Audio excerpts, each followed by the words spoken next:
Hey everybody, welcome back to the warbossfitz channel. I am warbossfitz, and today we are going to be looking at a new game called Cold Salvage. So what is Cold Salvage? Cold Salvage is a model-agnostic tabletop solo skirmish game set sometime in the future, where wars in space were fought and wrecks were left behind. You are the manager of a space salvage company. Legitimate or not, depends on who's asking.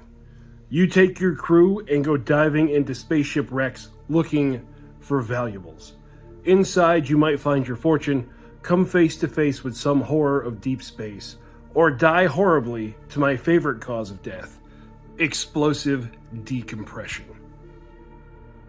So Cold Salvage comes to us from Sablebadger. You might know him as the guy who does a lot of Grimdark Future Warfleet's files, STL files. Well, he's decided to make his own game based on Planet 28.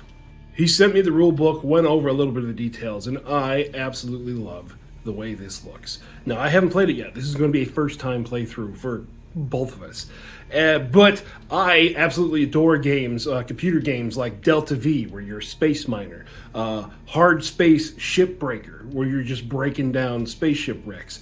Everything that you get to explore, break down, salvage, do weird stuff in space, I love it. So I have a feeling I'm really going to like this. Let's go over a little bit of the details. So what do you need to play the game?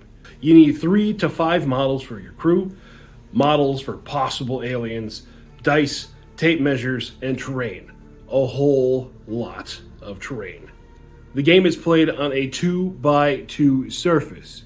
Just so happens, I decided to go to Corvus Terrain. He is a sponsor. Check down the description below for 15% off of his stuff. I went to Corvus Terrain, poked around, found some ship files. This one is called Isolation, or something like that, kind of based loosely on the Alien franchise. I'll go ahead and pull the picture up here for you. Now, you don't need this type of terrain. You can absolutely make this work with any other spaceship terrain or cardboard cutouts for walls. Make little hinges out of duct tape for bulkheads, and to go through the ship eluding quarters if you want. There's no gatekeeping here. You can make this as simple as you want. So let's cover the basics of the game. For dice, you use the standard RPG style dice. You know, the 10, the 4, the 12, the 20. You know, the ones that get real fancy if you want. Different weapons do different numbers of damage, and you roll different dice for those. Measurements are in inches. Sometimes there's modifiers if you end up on a fraction, round down. And your crews have different stats. Agility, fighting, shooting, awareness, psyche, speed, and hit points. Whenever you want to do an action in the game, you roll a skill test. You use the skill that most lines up with what you want to do, and roll a d10, and if you roll under your skill roll, it succeeds, equal to or over, it fails. Now, this is a spot where if you use the rule book, there is a bit of bookkeeping, but fear not. Sablebadger has made an app for the crew. Again, it's going to be linked down in the description below, but this lets you go in there. You still got to use the rule book to see what the rules actually mean, but it'll let you go through there, and you can make a spreadsheet of your crew, and it makes stuff so much simpler. In fact, here's the crew that I put together for today. We've got a leader, we got a gunner, and we got 2 drones. They all do different fun stuff. I'll go over that in a little bit. Now back to the rules. Each one of your crew gets 2 actions a turn. You can move, you can charge, you can shoot, you can fight, you can use an item or ability, or you can hold to wait for later on in the turn. There's a few pages on how to do actions, but that is the crunchy stuff. I'm not going to go over all of it, so we're not going to read the rule book. That's boring. We're here to have fun. We're here to loot a spaceship and fight whatever's inside of it. I want to go wreck diving. So the next step is to set up the wreck. Once you have your board, once you have your terrain out there, we got to put down loot.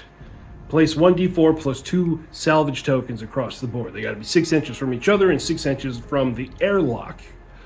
I forgot to talk about the airlock. The airlock is you pick a board edge. That is now the airlock. Your crew deploy within 3 inches of that edge. And the all-important win-lose state of the game. The game ends when all living crew members extract off the airlock board edge. All crew members are reduced to 0 hit points, or all enemy threats are eliminated. I said threats. Yes, what are the threats the crew can run into? There's a threat table that you can roll on to spawn enemies filled with horrors of the void. I'm going to keep that secret for now, just to add some more spice when they show up. We don't want to reveal the monster too early. We want to up the anticipation. So that's enough setup. Let's go ahead and start the game. There are 28 pages of rules that cover what's going to happen. Let's get to salvaging. So here is my crew. All the way on the left, we have our leader, who's carrying a laser pistol and has the inspiring ability. So friendlies within 4 inches of him get +1 to all of their skill rolls. We have 2 drones, the little mono wheels, armed with hydraulic shears in close combat. They're going to be able to rip open bulkheads, so they're going to be able to rip the walls of the ship itself apart to move through. Their metal bodies count as light armor, unshakable, so they never break, and they are disposable, so if they drop down to 0 hit points, there is no recovering those. And then in the middle, what's probably going to be my favorite crew member is my gunner. Armed with a shotgun and a ballistic plates, this guy has showed up ready to take on whatever's hiding inside this ship. Let's go ahead and set him up. So we have deployed our crew 3 inches from the edge of the board that we've determined is the airlock. The gunner and the leader in the middle, 1 drone on the left, standing by some junk, and then the drone on the right looks like he is in a cold reactor room. Now the way you determine who goes first is you prepare the A stat, their agility stat. Now my whole crew happens to have agility of 3, so I get to choose the order of activation in the 3 slots. So we're going to go ahead and do those one at a time. Upon entering the derelict spaceship, the gunner pulls his shotgun out and makes his way down the first hallway, sweeping his shotgun side to side looking for threats. Daydreaming about their future payday, the leader follows closely behind him. Drone number 12 rolls forward and something catches his attention in the pile of scrap. After determining that it is nothing of interest, it continues to roll forward.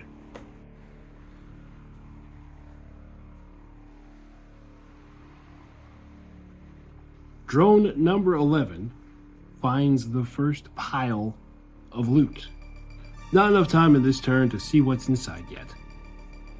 Drone number 11 uses its manipulators to pop open the crates and see what's inside. As cases get ripped open and their contents spilled out, the noise echoes through the corridors of the ship. The little drone finds a few handfuls of trinkets and stores it inside its internal storage compartment. Wondering what all that noise could possibly be, the gunner takes off to investigate. The gunner lets out a sigh of relief as he realizes it's just the drone doing drone things. The leader follows the gunner, and when he sees what happens, his only thought is at least the drone is expendable. Drone number 12 enters the room, and he has also spotted a big pile of loot. There's enough time. Let's go searching. As the drone rips into the crates,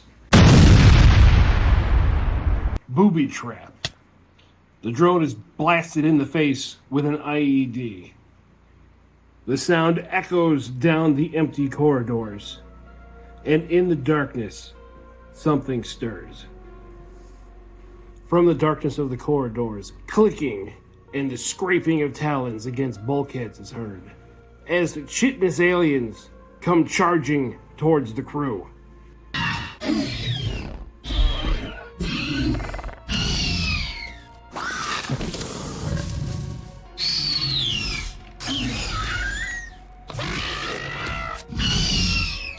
These corridors got very crowded very fast.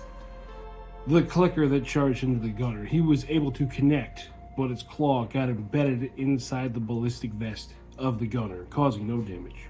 In the fight with the drone, the clicker's claws grabbed for purchase, but its Duraplast exterior was able to block all the damage going in.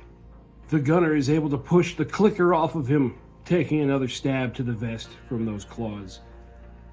Racks his shotgun and pulls the trigger, turning the clicker into paste across the bulkhead. The drone decides to pull out its hydraulic shears and attack the clicker on it. Swinging wildly, the clicker is much too fast. And the leader, sensing danger from behind, turns, takes one shot, miss, second shot, connects. Burnt chitin and searing pain is enough to cause the clicker to break. It runs as fast as its claws can take it towards the edge of the board. Drone number 12, all alone where all of this started, receives a help signal from the other drone, starts moving towards the rest of its crew. The two unengaged clickers charge into the leader and the gunner. In a swirling melee going on, the leader takes a claw to the chest. A blood spot starts pooling on his exosuit. Drone number 11 is able to get its hydraulic shears around the torso of the clicker on its face and snip! Cuts the clicker clean in half. Then, seeing its crew in danger, it charges at the clicker, climbing on its gunner. Again, with another almighty crack, it is able to sever the spinal column of the clicker, and its body falls lifeless in a heap. The wounded clicker continues its run, like a blur in front of drone number 12. Drone 12 enters the corridor, sees another pile of loot, and decides it's going to investigate. Finding some rather nice tech parts, it's able to squirrel those away inside of its internal cargo hold. Something else was inside that loot crate. Suddenly, as if on cue, reactor mutants rose from the heaps. The gunner is wondering where all of these enemies keep coming from as the reactor mutants charge in. In the swirling melee, the mutant fighting the drone is able to get its fingers underneath the panel, pulling back the armor plating. The drone attempts to fight back, but its hydraulic shears flail wildly. The mutant fighting the gunner is not able to punch through his ballistic vest. The gunner, backing up, allows the mutant to hit it again, and again the ballistic vest saves the gunner. Realizing he needs to reload, the gunner racks another round. The leader fighting against the clicker. More stab wounds appearing as the clicker wildly jabs into his chest. He's able to back out of combat, takes aim with his pistol, and promptly misses. Drone 12, living his best life and full of loot, is oblivious to both of the mutants charging over on the flanks.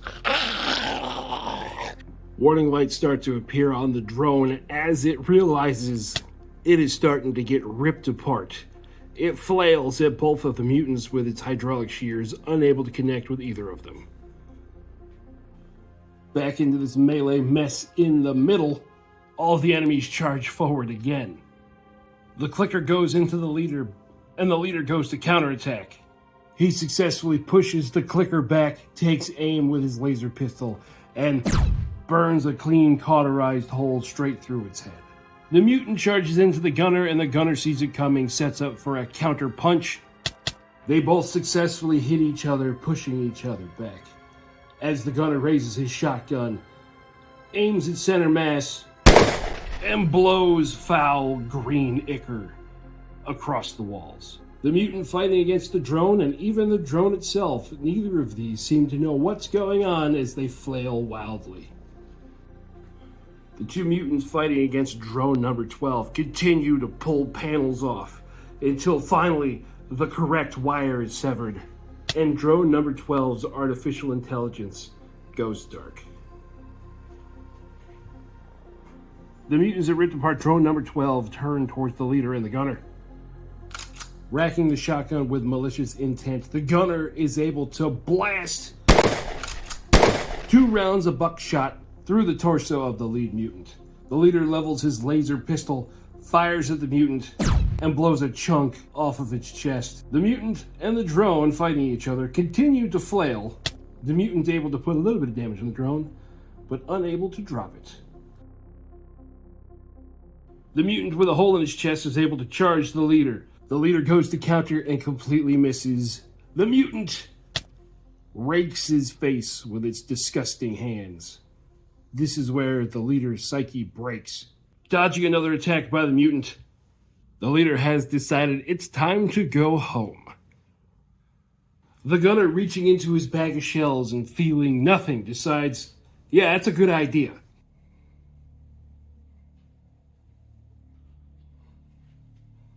The mutant and the drone continue to flail at each other. Again, the drone takes more damage, but is yet to go down. Seeing that his target has ran away, the second reactor mutant charges into the drone, and by their powers combined, they're able to turn it into spare parts. Our brave leader and the gunner, they're going to be able to dive through the airlock and slam it closed behind them. So that's called Salvage. That was good. That was fun. That was interesting. I loved it. It was a good solo game. Now, along with being a good solo game, just for a one-off scenario, there is a campaign element to this. We got absolutely the crap kicked out of us, and we got away with exactly nothing. Nothing. The only thing we did, we walked in, we looted a whole bunch of stuff, and then the ones that looted the stuff got ripped in half. Our 2 drones went down. So the leader, who is beat up, and the gunner were the only 2 that were able to survive. Would this be a point where I would continue on, or just like in most of my Mordheim City of the Damned runs, just start a new warband, start over? I don't know. But either way, it was great. Go check this out at Sablebadger.com.